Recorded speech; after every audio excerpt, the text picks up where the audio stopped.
자, 여러분, 이번에 김혜경과 이재명 부부가 나란히 소환조사 통보를 받은 거 알고들 계실 겁니다. 제가 어제도 그랬죠, 영상에서. 우리가 모르는 뭔가를 검찰에서는 잡았을 거라고, 확실한 증거들이 있기 때문에 검찰이 소환 통보를 날짜까지 몇 개 제시하며 하는 거지, 그러지 않고서야 부부 동반 이렇게 소환 통보를 할 수가 없다고. 자, 우리의 예상이 맞았습니다. 검찰이 아주 결정적인 증거들을 확보했다라는 소식이 들려오네요. 오늘 소식 짧게 전해드리도록 할 텐데 그 전에 더 짧게 광고 하나만 소개할게요. 무더운 여름 기력이 떨어진다 느끼실 때 기력 보강이 더산삼으로 하십시오. 홍삼과는 자라난 환경, 성분부터가 차별화되는 홍삼의 절대 상위 호환. 이 앰플 한 병에 산삼 한 뿌리 에기스, 진세노사이드 14mg이 담겨져 있습니다. 이번에 식약처에서 식품 제조 위생 등급 평가, 최상위 등급인 우수 위생업소 평가도 이렇게 받았고요. 아직까지 경험 못 해보신 분들 하절기 빅세일 2+2 이벤트로 직접 경험해 보시기 바랍니다. 더산삼류 2세트 60병을 사시면 더산삼수 20병을 추가로 드리는 이벤트, 샤인투브 채널에서만 구입할 수 있는 특혜니까 고정 댓글 샤인투브 구독자 전용 링크 들어가셔서 무려 144%의 재구매율을 보여주는 더산삼 이번에 한번 경험해보세요. 광고 끝! 자, 이재명과 김혜경의 법화이용 사건을 세상에 꺼내놓은 공익제보자 조명현씨. 올 초 본인이 검찰 조사를 받아본 결과 검찰이 이재명 대표 부부의 법인카드 유용 내역을 전체적으로 전부 확보한 것으로 보인다라는 주장을 했습니다.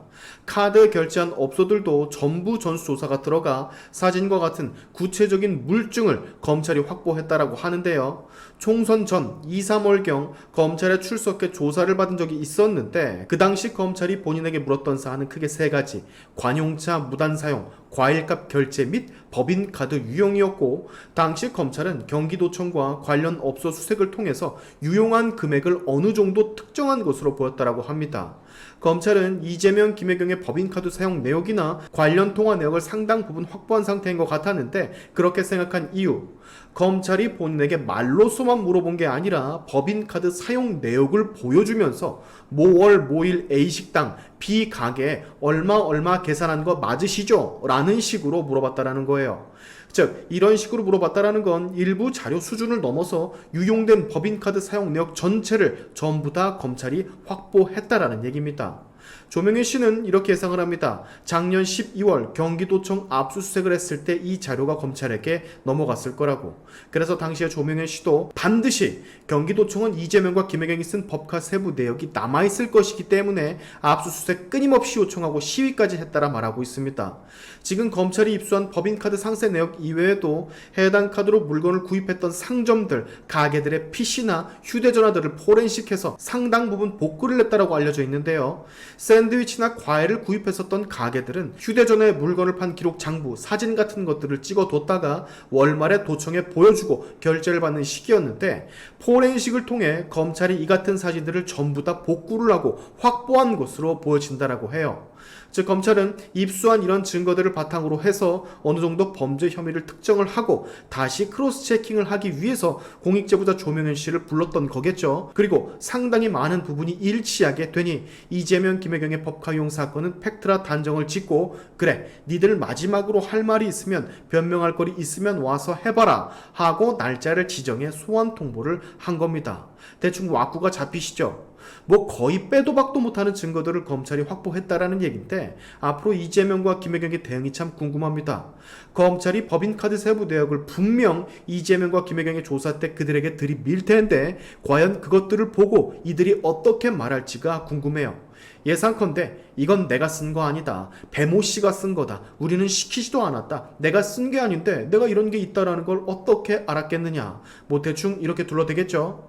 자, 조명현 공익제보자 얘기를 더 안 할 수가 없는데 기사에 이런 내용이 좀 있었어요. 내부 고발 이후의 삶이 어떠냐는 기자의 질문에 삶 자체가 무너졌다고, 가족들의 신변이 가장 걱정이 큰데 그 이유가 이재명의 측근들이 소위 큰일을 당하는 것 때문, 솔직히 무서웠다라고 합니다. 처음에는 아내 되시는 분과 이틀에 한 번씩 모텔을 옮겨 다니면서 살았을 정도로 불안에 떨어야 했고, 얼굴이 드러났으니 낮에는 일을 하지 못해 어쩔 수 없이 밤에만 일을 하는 야간 택배 베일을 했었는데 그것마저도 하다가 몸을 다쳐 지금 몸도 불편한 상태라고 합니다.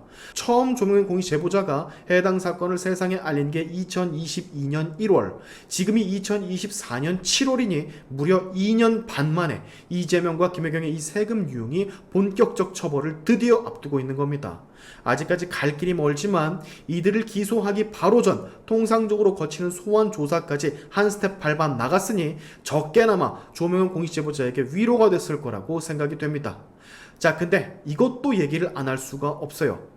이렇게 명확한 증거를 다 가지고 있었으면서 여태까지 뭐 했냐라는 거. 이 간단한 사건을 저렇게 사용 내역까지 다 들고 세부 내역까지 있었으면서 왜 이렇게 시간을 질질 끌어야만 했는지. 이거 간단히 크로스 체킹만 하면 지금 의원직 이재명 박탈 당하고도 남았을 시간인데 이 간단하고 심플한 사건을 뭐들어 2년 반 가까이나 질질 끌었냐라는 겁니다. 이 사건을 알린 공익제보자 조명현 씨, 이분도 일반 국민이잖아요. 국민 한 사람이 정치인, 공무원의 비리 혐의를 세상에 제보하고 이 2년 반이란 시간 동안 얼마나 힘들었겠냐고요. 게다가 이재명 주변 상황이 지금 평범합니까? 5명, 6명 가까운 사람들이 지금 목숨을 잃었잖아.